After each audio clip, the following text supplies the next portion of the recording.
Welcome back to another action-packed episode of the show that is not a show. It's the Weekly Pint. This is a live stream, a place for us to just hang out, have a beer together, kick off the week in the only way that I know how to do it properly, and that is to sit down and have a drink. That is the entire purpose of the show, or the non-show. Sorry. Welcome, guys. So I don't really have a huge theme for what we're going to talk about as typical, although you can see that there is a title, because I have a new obsession that I'm going to be diving into here in the near future, and that is mead. And we'll get into that. I wish I had a mead in front of me to drink right now to kind of kick off the obsession, but I don't. I wanted to stop today and just didn't have time. Please tell me what you are drinking, because a huge part of what this show is, like I said, is us hanging out and drinking together. Marco says he's drinking an Entropic Theory from Mad Tree. I have not had one of those in a long time. That sounds really tasty right now. So feel free to chime in. Tell me what you're drinking. Julia is finishing up a March 1st Swiss Chocolate Stout. And then she will be cracking today's beervent beer as her nightcap. That is what I'm finishing up right now, is today's beervent, which was the New Holland golden sales, something like that. And it's absolutely delicious. John is drinking Home Sweet Home. I don't know if that means he is finally home sweet home, or if he is drinking a Home Sweet Home. I have one more of those chilling in the beer fridge that I just every once in a while I pick it up and I'm like, oh, I can't finish my last one yet. I'm not ready. I did reorganize one of my beer fridges today, so got to shift some stuff around and find some stuff that I've been needing to drink. So I'm excited. It's the simple things that get me excited anymore. As a reminder, the purpose of the show is for us to drink together, so you can call in, as you can see right there. There's a phone number. You can call into the show and talk live on the air, on the internet, on the interwebs, and take part in the conversation that way. Northeast Ohio Craft Brewery News is drinking Blackberry Cobbler Sour, a homebrew.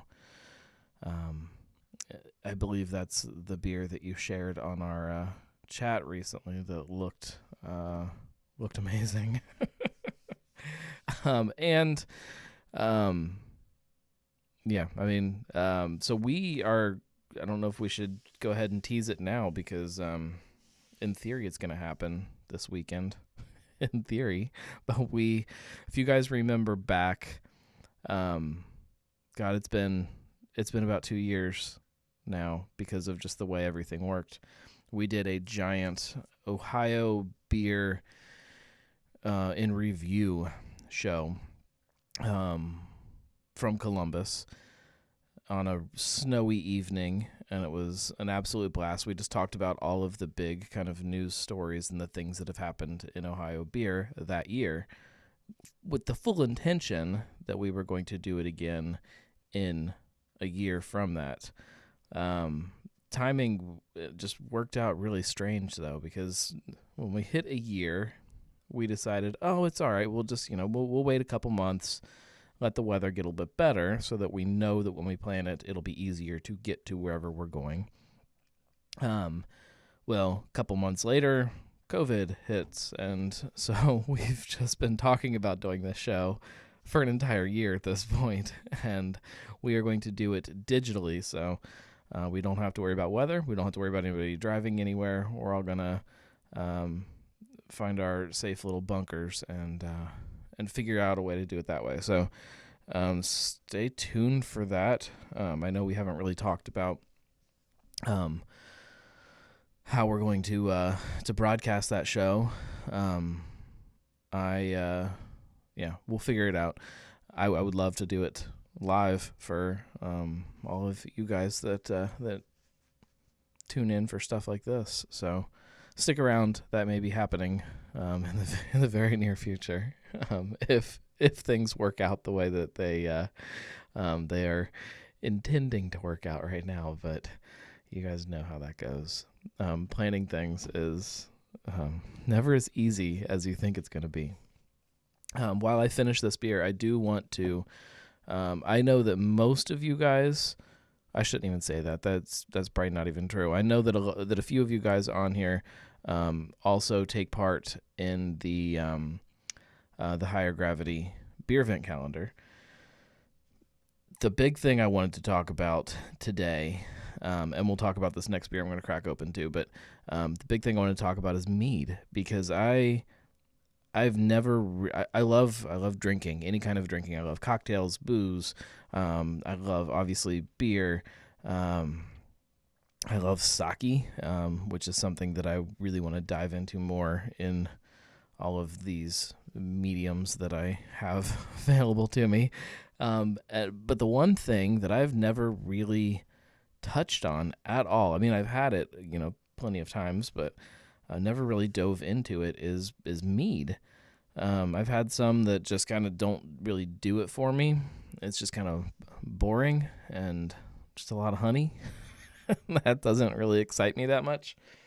But this mead that was in the calendar this weekend absolutely blew me away. It was delicious, and it's got my brain really kind of going in a different direction with how I feel about mead. And yeah, there's a new meadery, I think that's what you call them, a place that makes mead, a meadery that opened in Lebanon that I've been wanting to get out to check out. And I'm going to kind of wrap all that into something to learn a little bit more, and hopefully to share whatever I learn with all of you guys. So that's kind of one of the big things I want to dive into. Anybody that's listening to this live stream, are any of you into mead? Do you know about mead? Do you love mead? Do you hate mead? Let's talk about it, because I feel like I've missed out on a whole subculture of drinking for a very long time. Talk about that while I try to drink this beer.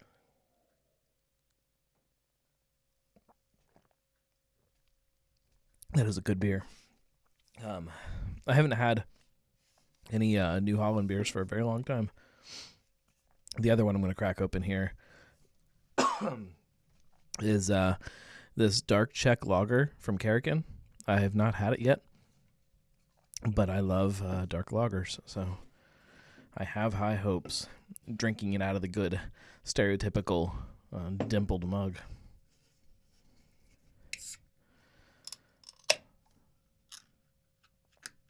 Julia says she's tried a few.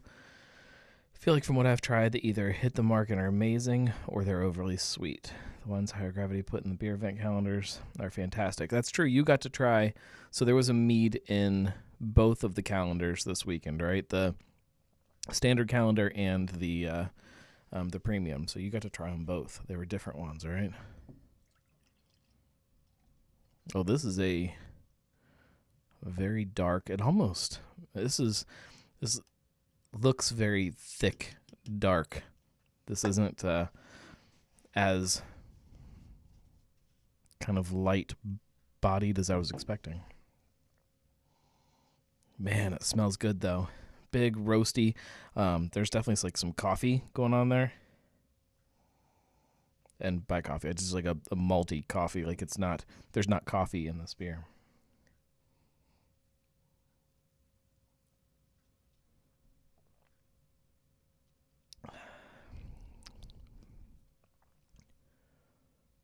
Oh yeah, that's really good. Light, easy drinking, but man, there's a good, like I said, there's a good body to this. This is definitely towing the line for me. This is not. There's some dark lagers that you have that are real kind of thin and really easy, that are light. Not that this isn't light, but 4.8%. I mean, it's definitely drinkable, but the body to it is really surprising. It's roasty and like I said, some coffee notes, and that's awesome. That's a great beer. Really well done, Karrakin. I feel like they something just popped up on my phone that I'm supposed to share a code below with my family member Brandy, that's my wife, so that she can complete some kind of verification process. Hang on just a second while I text this code to my wife, who is probably trying to buy an app or something for one of our kids. Probably the older kid. We'll see if that does it. Sorry, guys. This is the constant struggle, is that there's always something going on. I bugged out early on the family to get down here to fire this up. The kids were both still going very strong, and we have this very bad habit now. I mean, I don't know how bad it actually is, where we if we have a night where we don't want to battle, or if I'm not home and my wife has to sorry, she's texting me and I didn't get a chance. It pops up on the screen. So especially if I'm not home and she has to battle the kids by herself, we let the 3-year-old sleep upstairs with us, which has become a bad habit, like I say, like on nights like tonight where we're looking at the clock and it's 9 o'clock and she's still running around the house like crazy, and we haven't started the routine, which the routine can take anywhere from 40 minutes to an hour and a half, depending on how cooperative she is. So if you haven't started that and it's 9 o'clock, it can be after 10 by the time you actually get her asleep and can proceed back to normal life. So to prevent the battle, we let her sleep upstairs tonight. So I got all of them upstairs, got the boy in bed, got the 3-year-old a bowl of cookies as a snack, because that's evidently what you do at bedtime. You eat cookies. Got her all settled and then told her I'd be up a little bit later. It's now I'm still getting more verifications. I'm sorry, guys. I'm trying to manage all of these sides of my life. And clearly, it's easier said than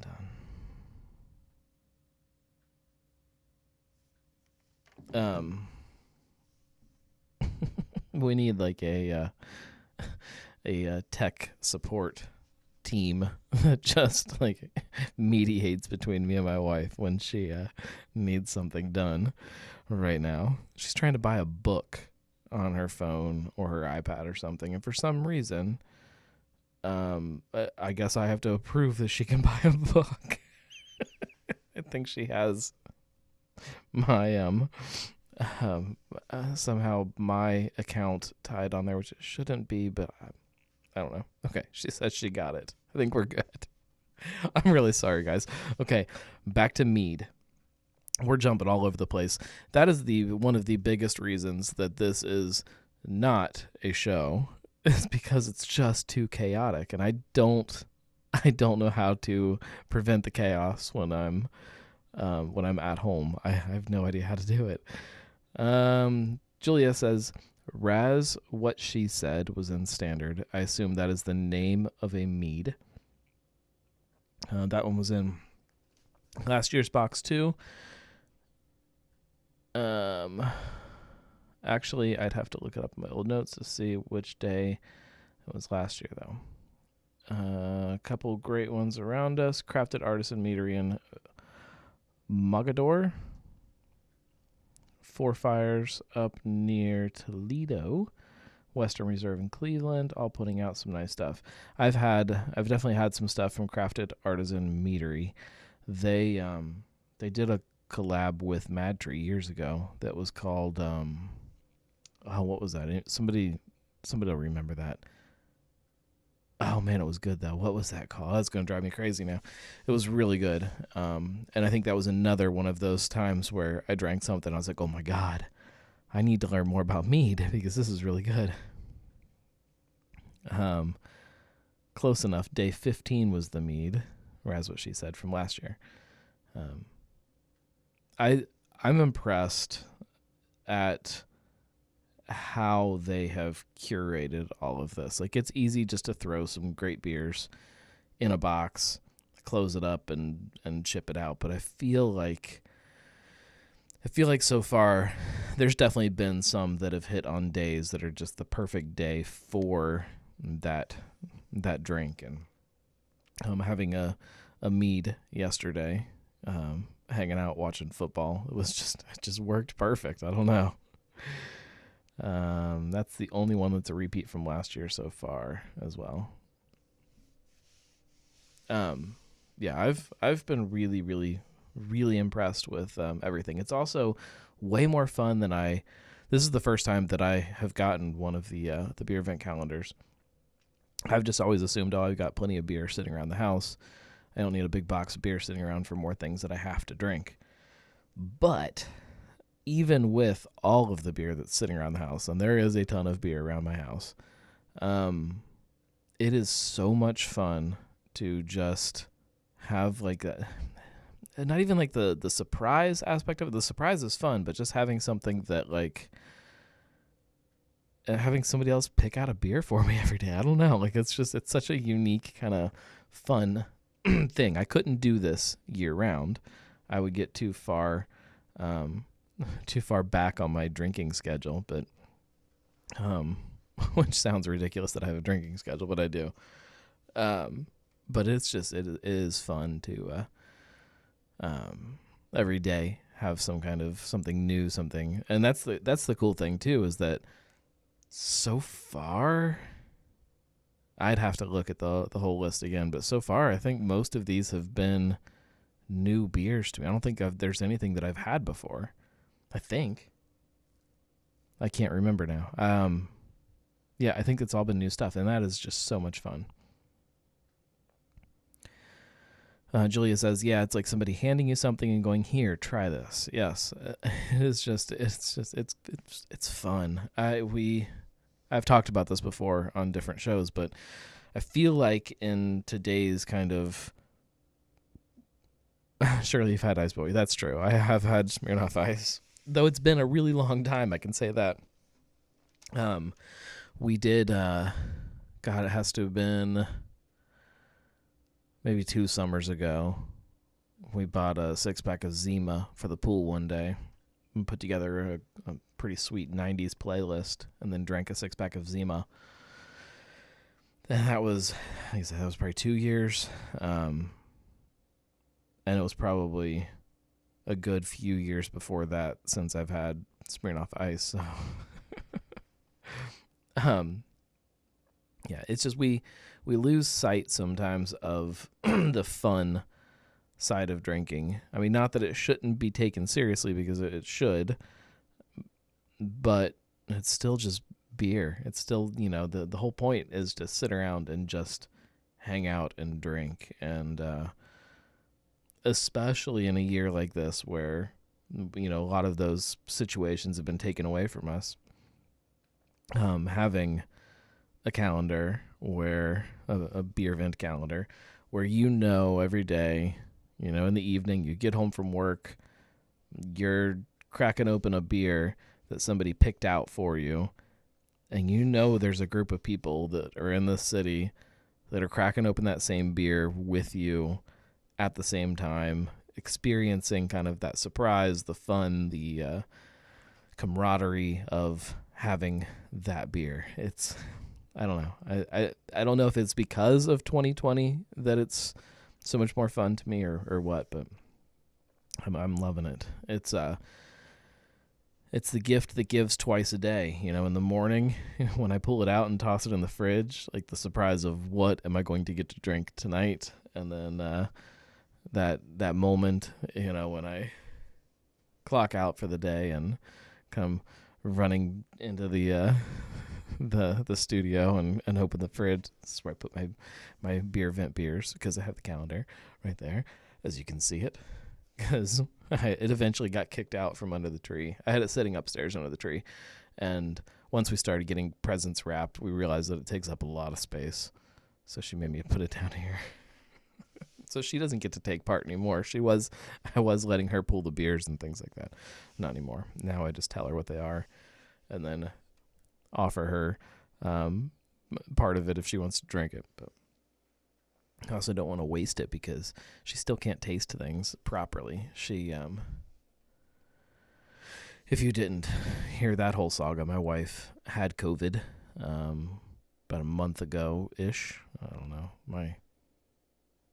My sense of time is goofy this year, but and she lost sense of, taste and smell, like you keep hearing people do. And it's starting to come back, but it's still not back completely, which so I'm not wasting any good beers on her. It's in several different ways. I'm not cracking. There's some beers that I can't crack open right now because I know that I have to share them with her. And then there's some that I'll crack open and just sit down here and drink without her because I don't want her to feel obligated to drink it and then waste it. I am sitting on both of those Epicurean pickle beers, the pickle tree and peanut pickle. Is that what they called it? Peanut butter pickle, peanut pickle, something like that. I have both of those. I can see them right there teasing me. I actually thought about cracking one of those open tonight, but I decided against it. This fridge in here is packed full of Christmas beers, because that's tomorrow's big excitement. We're recording next week's Brewcast with Brett from Urban, and we are diving into Christmas beers. I do a Christmas show once a year, and usually with Brett from Urban, because he is a Christmas beer nut, like an absolute nut about Christmas beers, and so it's always fun to sit down with him and try them. And I think I have 11 different beers in there. I think he's going to bring a couple, and we'll see. I haven't even looked in the other fridge to see if I've got any out there. So I may have a couple more. So we're going to have a lot of different beers. It'll be fun.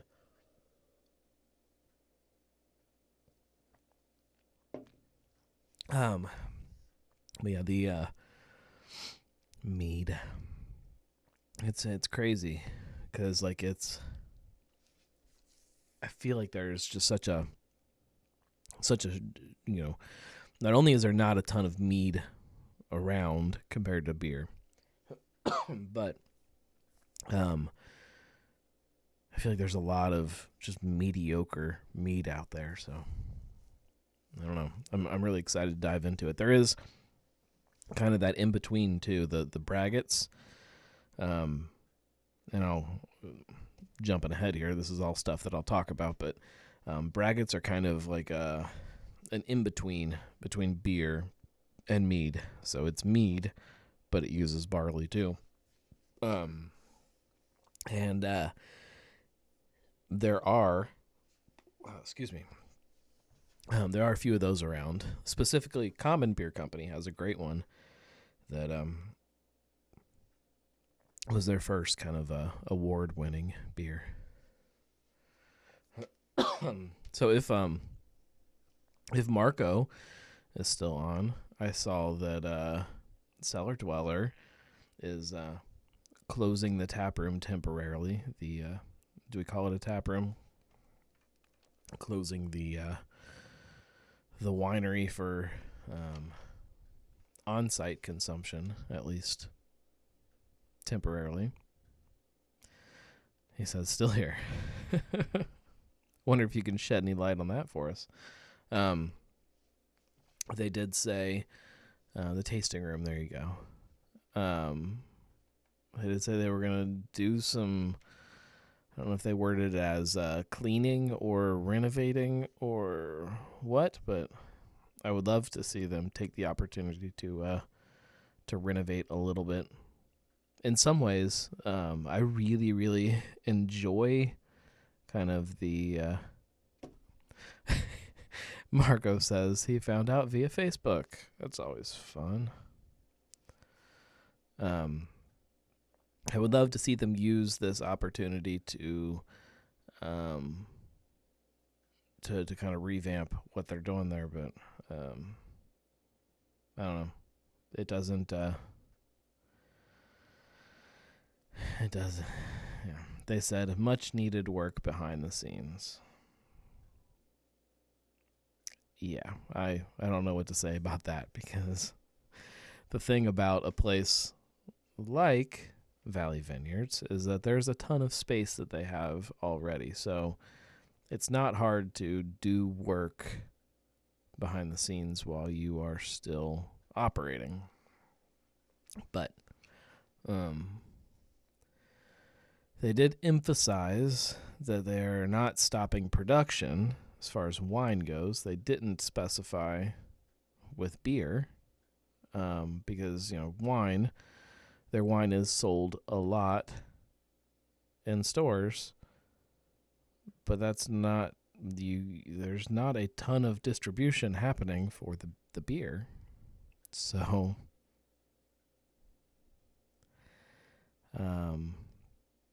Marco says they're still bottling wine, and as far as I know, I'm scheduled to brew Thursday. Yeah. That's interesting. For anybody who is not a regular of the show, there are multiple chats that happen at the same time. So depending on where you're listening, it may be strange that I'm talking to somebody and you don't see their comments coming up anywhere. But that's because some people are over on YouTube, some people are over on Facebook, and then it all comes together right here in my face. Marco says they have 0 distribution for beer. Yes. That's the official count. It just seems strange. Yeah. Maybe it's a short-term thing, but today is the big day that vaccinations finally started happening in Ohio, so we'll see how that goes, and hopefully that'll start kicking things into a new direction. Also, Kentucky tap rooms are reopening finally. I think less capacity than they were at before, but they're open. You can drink inside in Kentucky. That'll be nice. Marco says there have been discussions about the bar area getting renovated to better service our guests. I would like that. I would love to see a taproom specific space, something that is a taproom. I mean, not that you couldn't get wine there too, but I want something that feels like a taproom. I would love to see something that felt like a cellar that had a bar in it, whatever that meant, something that kind of fit the idea, the theme. He says, you and me both. Yeah, I mean, that's whatever. Wine is definitely the big part of the business. You can't argue that. But well, you can have both sides of that world come together.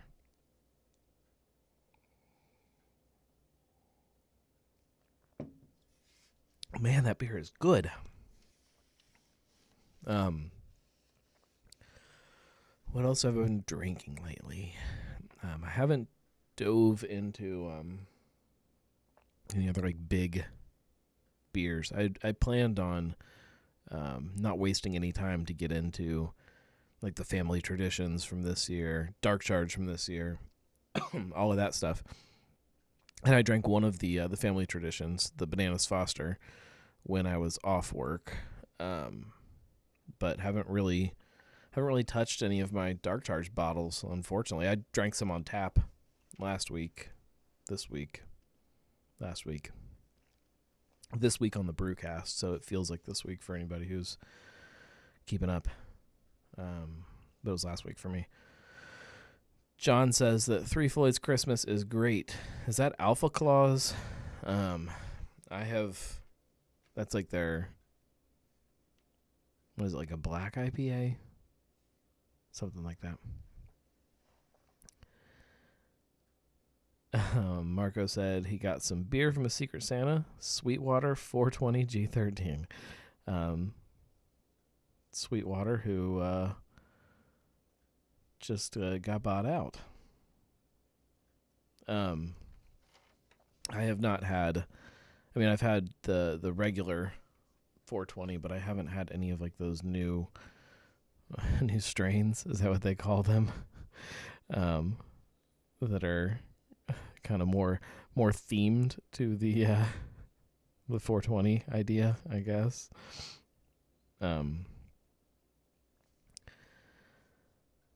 Sorry. Julia says she got a growler of Taft's Paint the Town Hoppy, and that's pretty good. I haven't gotten any of that yet. And actually, the can collector in me is going nuts about not having any of the cans. They did 3 different. Marco says by a Canadian cannabis company. Yeah, so that's. I'll get back to that. The Paint the Town Hoppy from Taft's. They did 3 different cans. Columbus, Cleveland, I guess, and Cincinnati. And each town got to, artists submitted their ideas for this. They had a template you had to draw or paint something in, and you got to submit it, and then the winners got to put it on cans. And the collector in me wants all 3 of those cans desperately, and I just haven't got them. I haven't really been out like beer shopping still. I stopped once. So our quarantine in my house ended a week ago today. So within the last week, I've only been to the grocery store once, and it was like a quick little in and out trip just to pick up some Christmas beers for this week. So I haven't really like done some proper beer shopping. I've also stayed pretty well stocked from home delivery and stuff like that. So like I do have a lot of beer. Like it's hard to justify filling up even more before I drink some of this off. But I will be getting some of that if I'm able to before it's gone. Going back to the Sweetwater thing, that was a very weird sale to me. The Canadian cannabis company bought an American craft brewery. Now I know that the theme kind of Sweetwater, the 420, there's a lot of weed kind of references going on, but it's still very strange. Unless it's like part of a longer term play where they're anticipating that at some point those two worlds can kind of collide together a little bit more. John says that Party Source had some Tafts. Yeah, I need to get some. I wish I could do a 6-pack that was 2 of each cans. If anybody is listening from Tafts, please make that happen. I'm not asking you to send it to me for free. I just want all of the cans because I collect cans and it's going to drive me crazy. Although I say I collect cans, but they're just stuck in every nook and cranny of my house at this point. Every little empty space, I just shove an empty beer can at this point. None of them are displayed properly. It's a mess. So hopefully in the next, short period of time, I can get some shelves built. I did get a little bit more progress down here in the basement, the bar, done with some stuff. I don't know if you guys remember, I had a hole in my ceiling from a leak upstairs, and I had this, it wasn't a bad leak. I woke up came downstairs and saw water on the floor. Where it was, I've had a leak in the past, and in the past it was really simple. Just the little water line on the back of the fridge had popped off and it was leaking, and so I just went upstairs and shut the water off and then changed out that little adapter, and that was fine. So I assumed when I walked downstairs, I'm like, oh, that's just gotta be the fridge again. So I ran upstairs and pulled the fridge out and looked, and everything looked fine, and I couldn't find any leak there. I looked all over, and we have the majority of our basement has a finished ceiling. I guess you can see that in here. The ceiling's drywall, so it's hard to get to anything. It's a pain in the ass. If you ever finish a basement, don't do drywall ceilings. Just put a drop ceiling. I know it looks stupid, but it's so much easier. So I looked as best I could trying to figure out what could possibly be leaking. Couldn't find anything. I had to work that day, and so my wife was going to be home because this was in the middle of COVID times.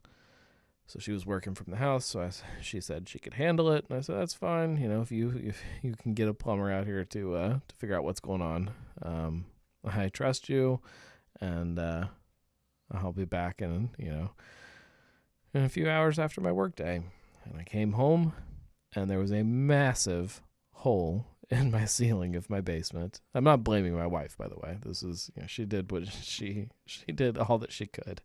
But the plumber that came out cut a nice little tiny hole trying to see where the leak was, and where he cut it was right on one of the floor joists. So he moved over a little bit and cut more, and it was right on another one. And then he moved and cut a little bit more. Well, then it was on the wrong side of the joist. So then he had to go over here, and it ended up being a hole that is, it's 23 inches at its widest point. I can tell you that because I finally patched it. Patched it is I'll get there. So, and after all of this tearing into the ceiling of my basement, trying to figure out what was going on, it was the fridge. It was the fridge the whole time. But the water line, this is probably a really boring story, but the water line, it wasn't where it went into the back of the fridge, where the water line goes into the floor. So when we bought our house, we tore up all the flooring upstairs and because it was different types of floor. You have to see the house to really understand what's going on, but there were different types of flooring all in the same room. We pulled all that up to put wood floor on everything. Anybody who's put floors down, you got to make sure everything's level before you do that, which is in a room that was the size of this. It's our entire first floor, basically. It's a pain to do that, and you get this liquid stuff that you pour on the floor that auto levels everything. It just it's almost like a real thin kind of cement almost that just kind of covers everything. That where we had we put the water line through the floor and then poured this auto leveling stuff, which formed a very tight seal around that water line. At some point, the water line got tweaked just enough to put just a tiny little, like a needle point of a hole in there, underneath the level that you could see when you're standing there. So you couldn't really see that that's where it was leaking from upstairs. It wasn't until you could get underneath and really kind of look. Long story short, giant hole in the ceiling. Ceilings are textured, and there was no way that I could patch that and match the texture, and it wasn't going to happen. That's the bad news with the basement. The good news, I think it's good. My wife hates it. I'm in the process of putting coasters all over the entire ceiling. I think it looks awesome. I think she secretly despises the fact that there's coasters all over our ceiling. It's not done yet, not even close to being done. So it's just on part of the ceiling, but whatever. So I knew that most of that would be hidden anyways. You're not going to see the texture of the ceiling, so I probably could have actually patched it. But I also have been collecting bottle caps for, at this point, like decades. I've been collecting bottle caps. I had a big thing of all different bottle caps. I was trying to find something to do. At one time, I was going to use them for like the bar top, and then I started seeing other people doing that more and more, and it wasn't as unique, wasn't as fun. So I decided against that, but had been looking for some kind of project to use bottle caps for. So when there was a giant hole in my ceiling, I found my project. I built like a panel. It was a big kind of square panel. Put a light in the middle of it, and then just all bottle caps all around it, and it looks good. So, long story short, finally got the lights in the main part of the basement updated and done, so they weren't just bare bulbs hanging. Like this one in here is still just the original. You guys can't see it there. There it is. It's just a bulb stuck on the ceiling. So I haven't done that one yet. I have some fun plans for what I'm going to do with this light in here, but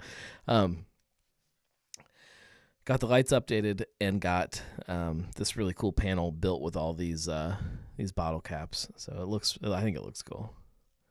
Vernon says he just painted his unfinished basement ceiling flat black during my COVID boredom. Looks great. Complete access to pipes and wiring that you don't even notice. And apparently it is a new trend now. Yeah, it is. Not to get into too many details, in my day job, I spend a lot of time in people's houses, and yes, that is definitely a trend. And I just, it just makes it so much easier to get to stuff. I'd be okay with like a drop ceiling, like I said, just so that you can at least pop a panel out and get to things, but why somebody would ever put drywall in the basement in a ceiling. I will never, ever recommend anybody do that, because, a very minor thing can become a huge ordeal because you have to get above that ceiling. And even little things, like if you want to run speaker wire or cable or things like that, it sucks. Sucks so much. And in the middle of all of this stuff that I'm doing, there's lots of cables that I want to run, and I have to fish them through, which isn't easy or possible sometimes. And obviously when stuff goes wrong, but in the grand scheme of things, it's not the end of the world. We will always make it work. But we're going to start wrapping this up here, guys. We are at 45 minutes? So I have to go check on the family, make sure that my kids haven't killed my wife hasn't killed my kids, that they're all still happy and alive. John says he had a leak from a dishwasher, cost $40 for a new panel, and done. Well, $10 for the work beer. Yes. See, that's what I'm talking about. That kind of stuff. I will say, like, with this fridge leak, it didn't cost us that much because we didn't have them fix the damage that they did tearing into my ceiling. So it was definitely $100 to get it fixed because it was just a stupid little leak.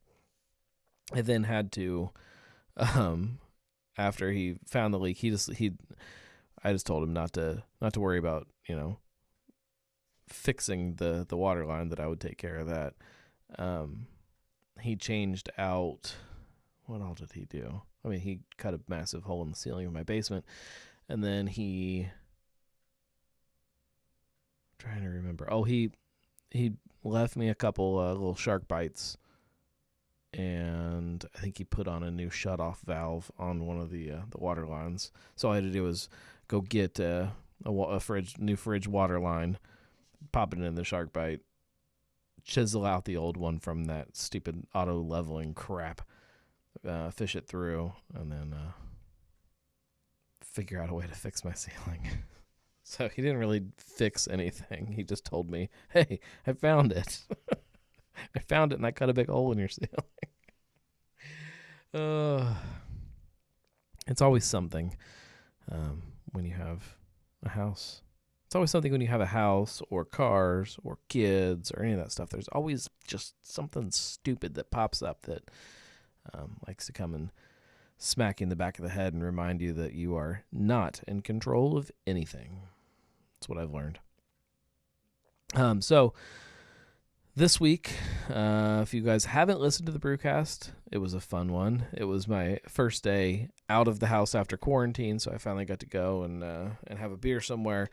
This was last Monday, so we ran down to Braxton. I had to pick up my Dark Charge, and they still had every Dark Charge on tap. So we got to drink a couple Dark Charges, although I think we only drank one on the show, but we had a couple. And then we drank a couple other things, some Edge of Mysteries and crumb cake coffee, cream ale, which was okay. And then talked about Big Sis, because we didn't do a Big Sis Brewcast this year. Normally I do a show from like the event, but since the event was so goofy, it didn't work out the same way it normally does. So we talked kind of about what Big Sis is about, what happens with Big Sis now going forward. I would love to be part next year, says Marco. Absolutely. I will definitely be reaching out to everybody at some point.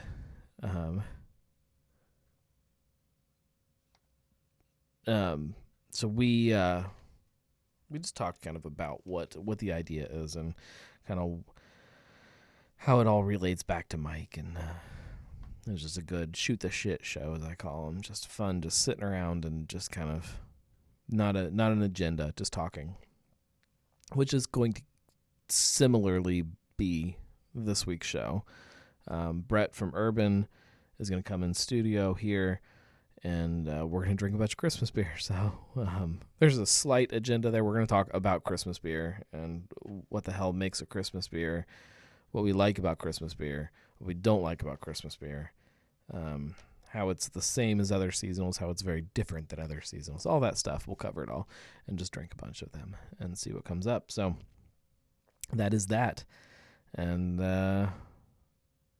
yeah, we have obviously Prost coming up. I don't know what this week's Prost is because I haven't recorded it yet. So maybe I'll do one of those pickle beers, the pickle tree or the peanut pickle.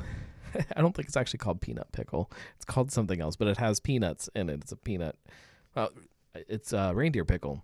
There we go. I remembered. I don't know how I remembered that just now, but I like peanut pickle better. Just make sure that you are subscribed to the Gnarly Gnome on YouTube, on Facebook, on Instagram, on Cincy Brewcast on your favorite podcasting platforms, all that stuff, because you never really know where I'm going to post something, or what I'm going to post, or when I'm going to post, or why I'm going to post, because with all of these different platforms going, I like to keep things exciting, right? And if you haven't listened to this week's Brewcast, we do talk about this, but feel free to send in your ideas for what you want Big Sis to be. Marco says English mild. I'm all about that.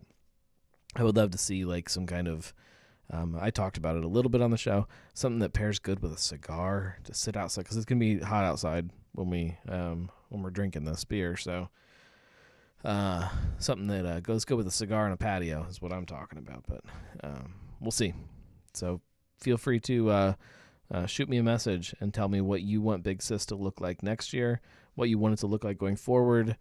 If there's anybody you think we should try to get to make Big Sis. I know there are a couple other breweries that are in line, but just shoot me a message and tell me whatever you think about anything. That's it's okay.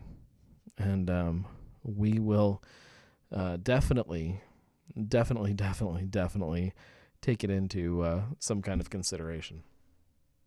And that's it, guys. That smoked, oh yeah, that is one of my favorite.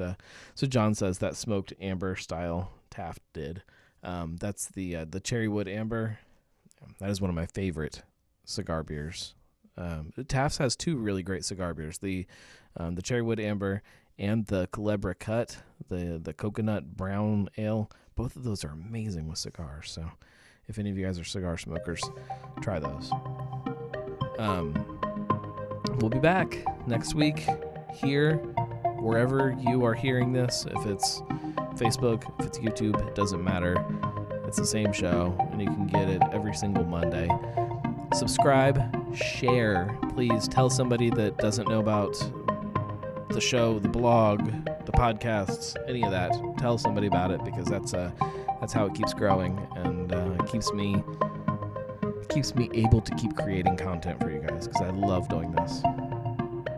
No, thank you guys for the conversation. Everybody have a good night, because it's nice to pretend that we're at a bar hanging out and having a beer together. Thanks, guys.